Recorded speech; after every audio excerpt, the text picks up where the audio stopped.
sideways, boys in the days. Sleeping sideways, boys in the days. Sleeping sideways, boys in the days. On a Sunday night, I might bring me some hair. Sleeping sideways, boys in the days. Sleeping sideways, boys in the days. Sleeping sideways, boys in the days. On a Sunday night, I might bring me some hair. Empire Wild, baby. It's the people's champ. I'm something like a bowler. Yo, what's good? What's good? It's your boy KC. Welcome to KC's Corner. Came in here with a little Paul Wall sitting sideways, man. It's a slept on song. It's a dope song. It's a dope song. Every time I hear it on a throwback mix or something like that, I get even more hyped than I did when it was originally out. Paul Wall, the people's champ, baby, doing what he do. But anyway, enough with that. We talking to the other people's champ, and that's me, KC, here on KC's Corner. And what's going on, everybody? I gotta lock in with you guys real quick. I'm going solo dolo again this week, but I got a couple things that I want to get off my chest and a couple things I want to talk about, so we're not gonna waste any time. First things first, I wanted to do this earlier in the week, but just had a little bit of a busy schedule, so it's kind of a little bit past the time right now, but I got to give a shout out to maybe the best NBA game of the year, all year, last Sunday, when the Cleveland Cavaliers went into Houston and played the Houston Rockets. Houston comes out of it with a overtime win against Cleveland and LeBron James. It was just a great basketball game, a great mid-season basketball game. James Harden, LeBron James going at it, going head-to-head. Two of the best in the game right now, going head-to-head, and Harden's team prevailed. LeBron missing some free throws that could have won it at the end. I'm not going to go too hard on him like that because he's shown to make clutch buckets and clutch free throws over the course of his career, even though that was an issue earlier in his career. It seems like he's gotten over that hump. He's a two-time world champion, okay? So I'm not going to talk to this guy about missing two regular season free throws against the Houston Rockets. But, it was unfortunate to see. One of the things that came out of that game, great game, and I love it. I'm not taking this situation too serious by no means. But the Houston Rockets tweeting out after the game, the real King James Harden. Hold up. Hold up. Okay? All right? Now, like I said, I'm not going to take this too seriously. I'm not going to go crazy about it. But let's show a little respect, and let's not get out of pocket here, Houston Rockets, and your social media director. Okay, James Harden is having a hell of a season. He could be this year's MVP. He's having a hell of a season. I'll say it again. It's been phenomenal. But let's not get disrespectful. There's only one King James in the NBA, and he plays in Cleveland. Okay, LeBron James, even though he probably will not win the MVP this year, since he's come back from his little 2-week stint off where he got to get his mind right or whatever he had to do, he's been phenomenal. And the Cavs arguably have been the best team in basketball in that time span. So because James Harden finds a way to get one win against Cleveland and against LeBron James, that doesn't make him King James. And let's not forget the fact that as good as Houston is, and as good as when that was for them, they're nowhere near a NBA title contender. Okay, if they ever have to run up against Golden State, they're going to get smacked around like rag dolls. All right, let's not get it twisted. They played Memphis tough later in the week, but they lost that game. They wouldn't beat Memphis in a 7-game series. And I'm saying all this with Dwight Howard. Okay, they're not beating these teams. Unfortunately, Wesley Matthews went down with a torn Achilles tendon last night. I'm recording this Friday afternoon last night, and he's going to be out for the season, and that's a tough blow. But I don't even think they could beat Portland if they play Portland again. So Houston, I know you're happy that you got your little regular season win against LeBron. And once again, I'm not going to take nothing from it. It was a great win and a great game, a great performance by James Harden. But before you guys start feeling yourself a little too much and throwing around this King James thing, relax. Fall back. All right? Fall back. That's all I got to say about Houston. Great game, though. Great game. The other thing going on in the NBA right now, Russell Westbrook has been absolutely out of his mind the last month and a half. I mean, the things that he's doing, the triple-double record, 40-point games, I mean, just ferociously, just being crazy out there. And he was crazy again last night against Chicago, but it also came and a loss. And here's the thing with Russell Westbrook. I'm watching these guys, go crazy over what he's been doing, and I'm one of them. I mean, it's been absolutely a joy to watch. He's must-see TV. But I do think that he shoots the ball too much right now. As I know, I'm not going to just classify him as point guard and all this other stuff, but I don't think he's the type of person that you want taking 35 shots a game, which is where he's at sometimes when he gets these 40-point games. And and to a certain extent, they need every single point of his to get even close to having a victory or possibly coming away with the victory. So I say all that to say it's fun to watch. Russell Westbrook alone barely will get you in the playoffs, and you're not really a threat when you get into those playoffs. However, if KD gets that foot together, and now Russell and KD and Serge Ibaka and Enes Kanter, all right, and they got who they get, Singler and DJ Augustine. If they're rolling those boys out there, I said it last week, Oklahoma City, when they get healthy, if they're able to get fully healthy, they are a serious championship contender. They're more of a championship contender than the Houston Rockets are, I'll tell you that. So that's going to be, I'm just got my eye on that. I hope KD comes back healthy. I'm not by no means am I Oklahoma City Thunder fan, but I want to see great playoffs, and I want to see great players play, great teams play, and that would definitely be one of them. The other thing about that, Russell Westbrook, did you see the dent that he took on his head last week when they had to play Portland? Comes right back, and it's just as fearless. It's phenomenal. Great performance going on right now by Russell Westbrook. An all-time performance. We'll remember this. Just like when Kobe had 40-point games in 8 or 10 games, 11 games, whatever it was in 2006, 2007, whatever. We'll remember this moment in the season by Russell Westbrook for a long, long time. It's great to watch.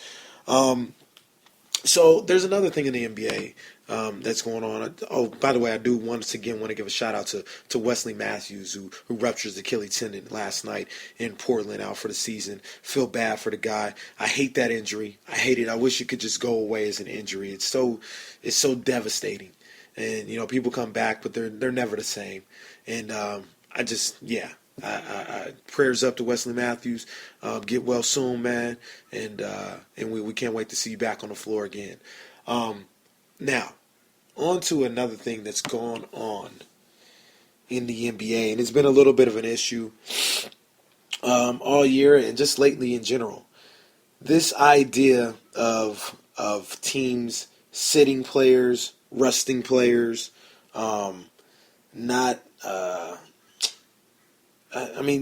people bowing out for the season and everything else like that. Now, I listened to Jalen Rose and David Jacoby's podcast, and Jalen Rose has been on the forefront talking about how upset he is about this new trend, how he's not in favor of it, how he doesn't like it. I agree with him. I don't want to be an old head too much, but you look back in the old day, there wasn't none of this. You know what I'm saying? Michael Jordan and the Chicago Bulls every night showed up to play. Every night showed up to play, and they were in the playoffs for 7 straight years, making Eastern Conference Finals and NBA Finals. 7, 8 straight years, you know what I'm saying, with those kind of runs. And they didn't never rest guys, take a night off, anything like that. They always came to play. And it's a trend that you see nowadays where guys are like, oh, I'm sending them out for rest, or, if they got just a little something wrong with them, they're sitting out. Now, on one hand, I understand the aspect of the big picture being get these guys ready for the playoffs, make sure they're healthy, ready to go then. I also understand you're doing what you got to do for your team and making sure that that's your number one priority, not no game in mid-February. I get that. Now, I don't agree with it. I still say, like I said, these guys go out there and play. You play. You know what I'm saying? You fight through it. You fight through the nagging injuries. You guys got it as good as anybody has had it in the history of the game as far as medical treatment and the way the flying and all that other stuff. You play. All right? If you can play, you go play. You know what I mean? So I'm not in favor of it. Now, Mark Cuban comes on PTI earlier in the week, and he's talking about, they asked him the question about, is it, unfair for the fans to, have to pay these full prices, and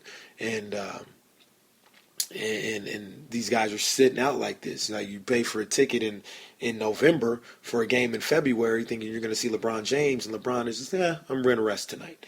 And you're paying $100 a pop for the ticket. And they asked him, was that unfair? Now, Mark Cuban, he doesn't know this, but me and him have gone back and forth and had a little bit of a love-hate relationship throughout his whole career. Mark Cuban is very smart, and I think he's a great owner. He makes a lot of money. He's very forward-thinking, and I appreciate that. But I just feel like I get the vibe from Mark Cuban every time I hear him talk, every time I see him, that he's a bit of an asshole. I feel like he looks down on people. I feel like he always thinks that he's smarter and brighter than anybody in the room or anybody he's having a conversation with. And I just don't like it. You know what I mean? I'm not a fan of the guy. You know what I mean? Like I said, I don't. He hasn't been a bad person. I haven't seen him do bad things. I just think he's an asshole. I think he looks down on people. And I'm just not a fan of it. So, like I said, whether he understands or not, we have gone back and forth over the years. So, anyway, back to the story. They asked Mark Cuban about this, and Mark Cuban says, because he's so goddamn smart in his eyes, he says, as a team, as an organization, I'm going to do what's best for the team. If that means resting Dirk Nowitzki or Rajon Rondo or Monte Ellis, so we're ready for the playoffs, that's what I'm going to do, and I'm going to be unapologetic about it. Then he comes back and he says, as far as the fans, what the fans don't understand is we're not selling them just a basketball game. We're selling them an experience of being at an NBA game. And that is where a lot of the price comes. I don't want to quote him word for word because he didn't say this word for word, but that's what they're selling, and that's what it is, the experience of being in an NBA game and being in the arena. So in my head, I said, shut the hell up, Mark Cuban. All right? I don't look. If I'm up here paying $75 a ticket to go to an NBA game, I sure as hell am not paying $75 for no goddamn cannon that shoots out T-shirts. Okay? I'm not there to see the mascot. I'm not there to hear you playing music in the background. I'm not there for the cheerleaders. Well, the cheerleaders help. I will say that. Don't get me wrong. The cheerleaders help. But I'm not paying to see the cheerleaders. You can see pretty women anywhere. I don't have to pay for it. Okay? I'm paying $75 a ticket, okay, to go see the best NBA players, the best basketball players in the world perform. And when you, as an owner and as a coach and as a player, sit up here and say, I'm just going to bow out tonight because I don't feel good, I'm not 100%, yeah, I got a problem with that. I got a problem with you still charging $75 for that and being unapologetic about it. Mark Cuban and the rest of the NBA owners. All right, that's an issue. That's an issue. You know what I'm saying? Because, like I said, I come there to see the game. I come there to see the best players in the world compete. And the problem with this is, all year long, I got an NBA League Pass. I watch the games every day. Every day. I know what's going on with the league. I'm locked in. Okay? I can't remember one game this year, all right, where two marquee teams, two playoff teams, played each other, and they played each other at full strength. I cannot remember it. Maybe Warriors-Hawks. I'm trying to think if anybody was hurt, if Bogut played. I think Warriors-Hawks. I can think about that. But just look at this. Look at this. Every game, somebody's hurt, somebody's sitting out. All right, so you never get to see these teams at full strength to get a real gauge on what might happen in the playoffs and what might happen in the future. And then on top of that, just see the best teams in the world, the best players in the world play head-to-head every night. All right, I understand that it can't always be like that, but all year long, we're in March, and I still have not seen two elite teams go head-to-head full strength. It's ridiculous. And Mark Cuban and the NBA owners, I think you guys need to quit being as pompous as you are and telling me about some NBA experience, some fan experience. I don't give a damn about T-shirts getting shot into the crowd. I don't give a damn about some fan coming down and shooting a half-court shot. Okay, I don't give a damn about the mascot, and I don't care about you playing gin and juice while the team is dribbling up the court. Okay, give me the goddamn players on the court. Thank you. That's all I asked for. So, yeah, Mark Cuban, once again, me and you going at it, and you have no idea that we're going at it. On to other things. And when I say other things, I'm giving a big shout out, and I'm giving a lot of time to one of my loves in the sporting world that deserves it right now, because they're starting to do things the right way. Boxing time. And this Saturday, tomorrow night, marks the return of big time, big money boxing back to network TV in prime time as the PBC, the Premier Boxing Championship. That's the name of it. Anyway, Al Heyman's PBC, all right, starts off and premieres on NBC with two big-time fights. Two big-time fights. We got Robert the Ghost Guerrero going up against my guy. My guy. This is one of my top 5 favorite fighters in the game right now, because I think this guy has all the tools. My guy, Keith One-Time Thurman. All right, going up against Guerrero at a 147 weight agreement. And then we got another headliner, Adrian Bronner. AB, About Billions, Bandcamp. My boy AB going up against Jose Molina Jr. These are two certified HBO main eventers, two certified, possibly one day pay-per-view main eventers on NBC on free TV in prime time. I think this is an excellent idea. I think this is a great way to start it off. The PBC is setting to change the way boxing is looked at in the sporting world. They're starting to bring viewers back. And to be honest with you, this was the move, and maybe the only move to make.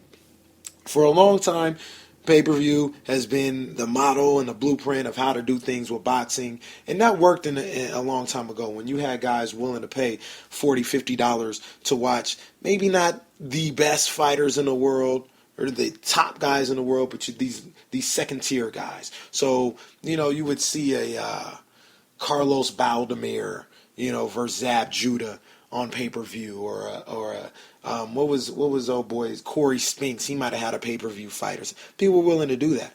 Not anymore, man. Not anymore. There's only 3 people that can sell on pay-per-view right now, and have it deadlocked. People are going to watch this. That's Floyd, Manny, and and Canelo. You can throw Cotto in there as well. 4 people. I'll give you 4. That's it. That's it. Nobody is paying for pay-per-view boxing anymore. Nobody's trying to see that. So what you got to do is, they've got the HBO thing going on and Showtime and everything else like that, and that's cool. But if you're trying to take it to another level, you almost got to turn your HBO and your Showtimes into pay-per-views and bring these guys like a Keith One-Time Thurman, like a Danny Swift Garcia, like a Sean Porter, like an Adrian Bronner. Bring these guys into network TV, and Al Heyman with the PBC is doing that, and I love it. I love it. I think it's a great move. I think it's necessary, and I think it's a bold move to bring boxing back to the mainstream. I'm excited about it, as you guys can tell. So, talking about the 2 fights, we'll start with the first one. We got AB going up against Jose Molina Jr. Adrian Bronner, people hate on him. They don't like the guy, and I understand why. He's a difficult cat to root for, to be honest with you. I actually root for the guy. I like him. I think he's entertaining. I think he's a highly skilled boxer. And I think he has the skills. He has the tools necessary to be a top 5 fighter, pound for pound, at some point. I don't think he's there by now, by no means. But he's got the charisma. He's got the entertaining style. And then he's got the talent, most importantly, that he could one day, you could be looking at a pay-per-view guy on NBC tomorrow night. All right? Now, I do think he has limitations as a fighter. I don't think he has much power. I think he hits real soft. And I don't think he's not as active as I would like him to be in the ring. Now, going up against Jose Molina Jr., people may look at Molina Jr. and be like, this guy's a scrub. There's nothing to worry about here. He's not great, but he's tough. He's tough, and he's got a little pop in them punches that people may not be expecting. And I think AB needs to watch out. I think he needs to be ready mentally for a fight. I think Molina's going to bring the fight to him. Now, here's the thing about it. I don't think Molina can win the fight because I just don't think he's going to be fast enough. I think AB's going to use his speed to his advantage, his hand speed, and he's going to use his foot speed a little bit more, pop shot him, get in and out, and I think he's going to win the fight. But, hey, be aware. Be aware. Be ready, AB. You know what I'm saying? Be ready about billions. Always balling, Mr. NBC as he wants to call himself now. So we'll see what's going on with that. The second fight is going to be a great one, I think. We got my man One-Time Thurman, Keith One-Time Thurman, going up against Robert the Ghost Guerrero. And I think One-Time Thurman is that guy. I think he's next. I think he's got all the tools. He's got the speed. He's got the size. He's got the punching power. He's got the knockout ability, which always brings people to the TV sets to check him out. I think he is next. I think One Time is next. He's that dude. All right. And he's going up against Robert the Ghost, who I think only has one loss in his career, and that's against Floyd Mayweather Jr. when he totally got destroyed, not physically, but just in a boxing sense by Floyd. But hey, that's Floyd Mayweather. That's the best in the game right now. That doesn't mean Guerrero's a scrub, and he is not a scrub by any means. And it's going to be a very solid test for Thurman. At the end of the day, I don't think that Guerrero has enough speed to stay with Keith Thurman, and I think Keith Thurman has a lot more punching power than Guerrero's ready to deal with. Am I going to call for a knockout? Guerrero's a tough dude, man. He's a tough dude. Hey, Northern California boy too, so I got to show a little love. Man, I think One Time stops him. 10th-round TKO. I'm calling it right now. One Time stops him. I'm big on this dude, man. I think he's that dude. I think he's next. And this is going to be the first time a lot of people are going to be able to watch him. It's going to be a big showcase for him. I'm looking forward to it, man. I'm looking forward to it. So, man, I'm coming back next week with a couple more 2 interviews in a week. I got a couple scheduled. I'm not going to, say anything right now because, I want to make sure they get done. But, yeah, I'll be back next week. But I had to check in with you guys right now, talking about the PBC, talking about the NBA, because it's turning up right now. It's going up. You know what I'm saying? So, just a little short show. I had to talk, man. A little weekend preview. Hope you guys enjoy the weekend. March Madness is going to be started next week, with the conference tournament. So, y'all are going to definitely hear from me on there. And we going to get it popping, man. I hope everybody's sitting sideways, having a good time this weekend. Y'all be good. Casey's Corner. Tell a friend about the show. Tell a friend to tell a friend. Get at me on Twitter at IamKDiddy. Same thing for Instagram. And yeah, if anybody want to get on here, like I said, anybody, holla at me. All right, let's do this. Y'all be good. Peace. You see them blades chopping, you see that trunk popping, hoes that diss me in the club, the same hoes in the parking lot bopping. They see me in the Jag, acting bad with T. Ferris, open mouth and showcase ice, and you gon' see about 20 carats.